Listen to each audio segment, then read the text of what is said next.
येथील Siddhivinayak cancer हॉस्पिटलजवळ bullet motorcycle स्वाराची 3 मोटारसायकलींना धडक, 4 जण जखमी, मोटारसायकलींचा चक्काचूर।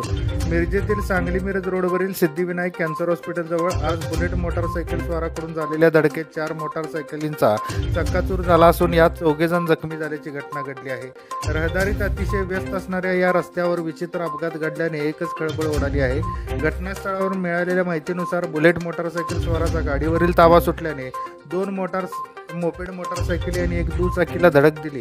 यामध्ये मोपेडवरील जुही रौनक ठक्कर राहणार न्यू इंग्लिश स्कूल जवळ मिरज, संदीप विजय असगेकर राहणार रामकृष्ण पार्क कुपवाड, जाफर शेख राहणार सुभाषनगर मिरज आणि यश मिलिंद पाटील राहणार रिलायन्स पेट्रोल पंपाजवळ सांगली हे 4 जण जखमी झाले आहेत, तर 4 मिरज शासकीय रुग्णालयात उपचारासाठी दाखल करण्यात आले आहे।